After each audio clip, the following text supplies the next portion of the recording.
Hello, my name is Richard Anthony Marca, and this is the ninth assignment for CSC313 Graphics and Visual Computing.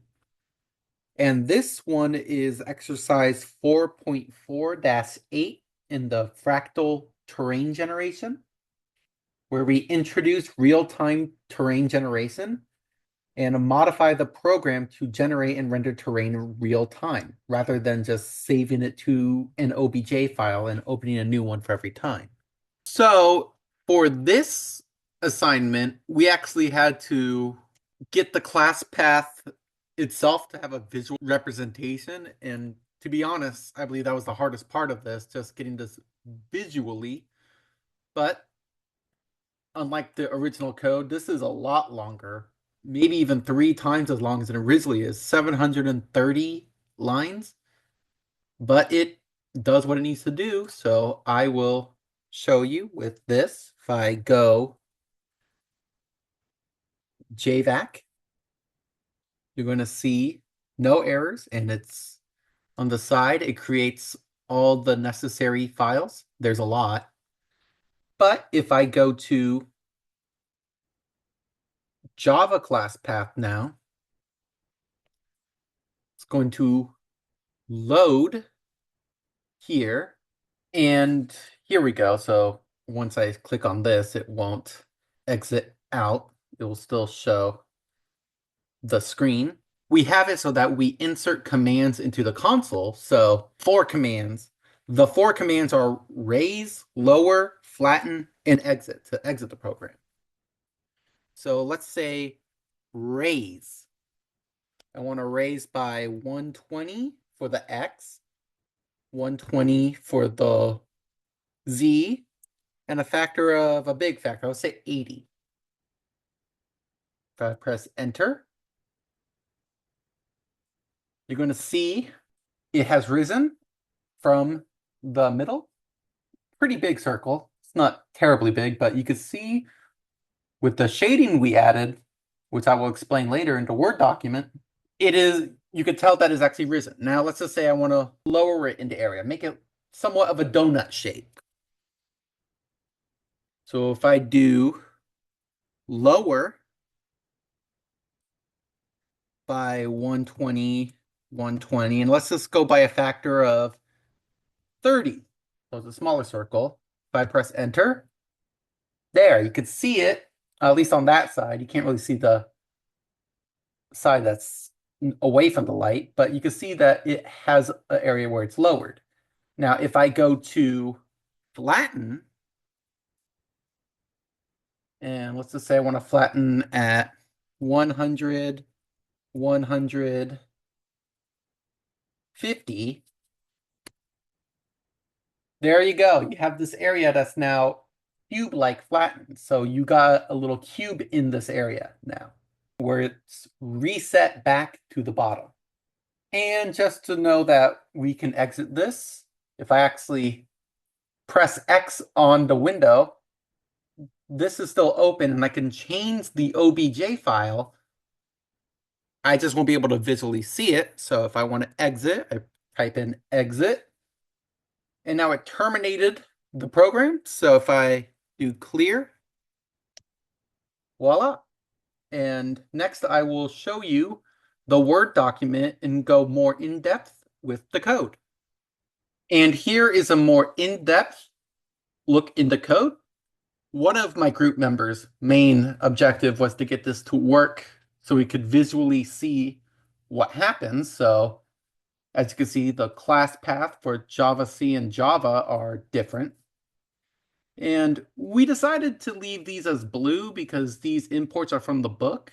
Nothing really new, just from a different chapter, like the car simulation of the next assignment. So if I go down, here's a new prefix static that they added, which is max height.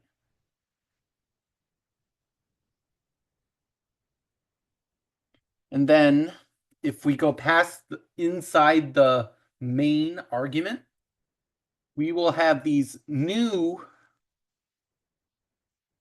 methods for initializing GLFW. As you can see, they have the illegal state exceptions, creating the new window. So this is more stuff for using the LWJ GL. So more stuff similar to other assignments. Setting up the camera view to know which way we are looking. And this is something that was added by another group member where we start the console controls. So this is for when we input stuff into console, it actually does something. So as you can see, we have the raise XZ factor for the raise, the lower, and the flatten, and exit to exit the program. And here's a while statement where system out is printing. You could scan the next line. And that's what the scanner at the very top, that import was used for, so we could input commands. And this is where we don't have to worry about case sensitive issues. Going down here, this is to show which case is which. And here is an exception to make sure that you only input numbers. So if there's, at least for raise, lower, and flat.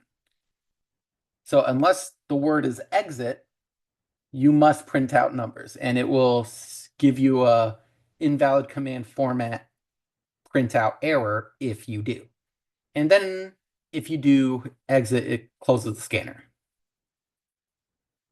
And this is a helper method right here to save and reload the terrain model. Here is the static class for the GLU. And this is to set up the camera to make sure that it is looking in the right perspective. So this way, it's not just looking from any angle. We're looking straight on.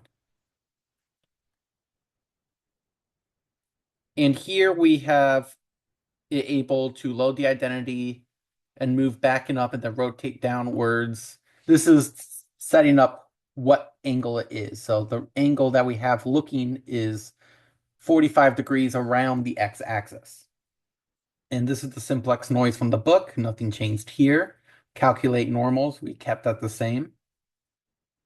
And here's another area that's been changed, which is the adjust XZ components, where we have a float, height map, and the radius of what is changing. So we're having it change by circles, and we have it so it can't do out of bounds areas. When the areas are out of bounds, it tends to crash the system. So that's why we have it limited to out of bounds. And here we have the flattened terrain method, just outside of there by a radius. And more stuff to make sure this does not do anything that's out of bounds. We added this half size here to make it flow better. So v of x is x minus half size to help get the height of the map better. And this is to write it into the OBJ file. The normals, faces, this is all the same. Simplex noise is the same.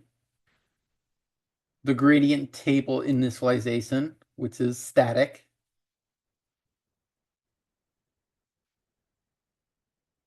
Then we have the same permutation table. And here's a regular method for a flat noise. This is all the same from the book for each of the corners, coordinates, gradient indices, first corner, second corner. This is all the same from the book. And this is the area I worked on, which is for the OBJ loader as well, with the vertices list, normals list, and vertex indices.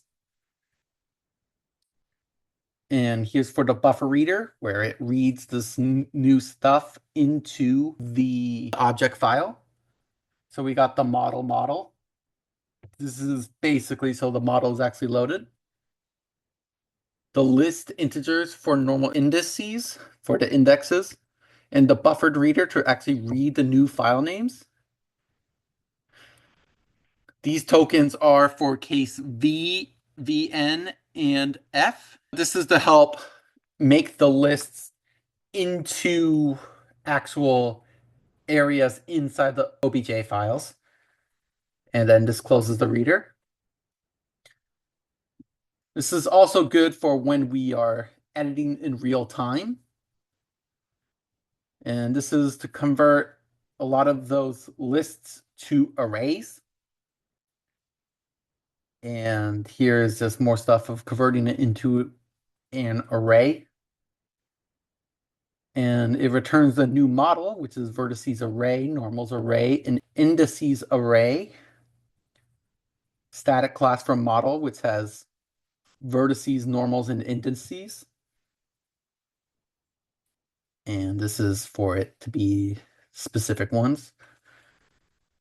Get vertices returned for vertices, normals, and indices. Here is the new terrain, which is a static class. We have public model to make a new model. And this is for the modified area to store modified coordinates. And this is public terrain for the OBJ file path, where it's going to try this model. And if it doesn't load, then it gives out an error.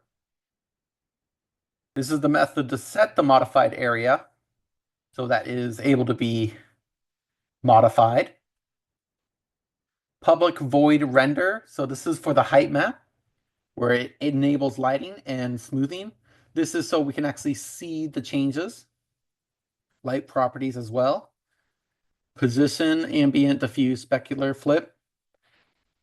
This is similar to stuff that we did in other assignments, but this one is for this. Material ambient, material diffuse, material specular, and more GL11. So we could see each change. And this is to render the terrains. Setting normal for lighting calculations, that we're able to see the changes.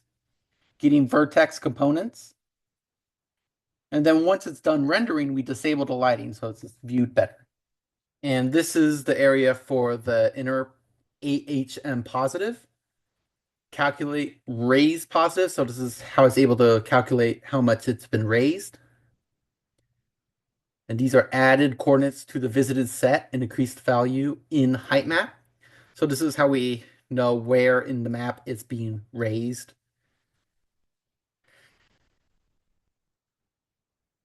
And these are different areas where it's been raised. So this is the distance, coordinates, things like that. And this is just the negative version of the positive one. So the positive is for raising. The negative is for lowering. And it's basically a mirror of the positive.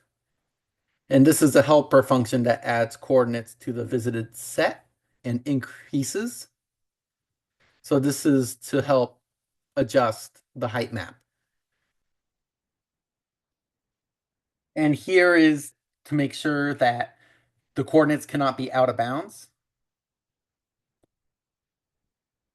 Another method for adjusting the height map and changing the terrain.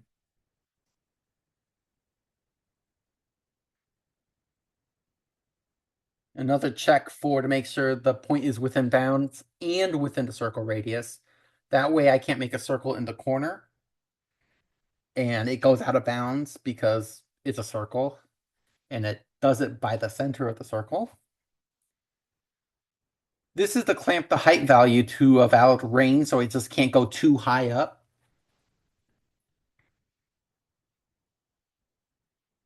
And here is a method to make sure that it's able to save to the OBJ file and reloading the file, which is extremely important. And that is the last of the edits. This was a very long project. As you can see on here, it is 30 pages. But it was a challenging and rewarding exercise. So thank you for listening, and I will see you in the next one.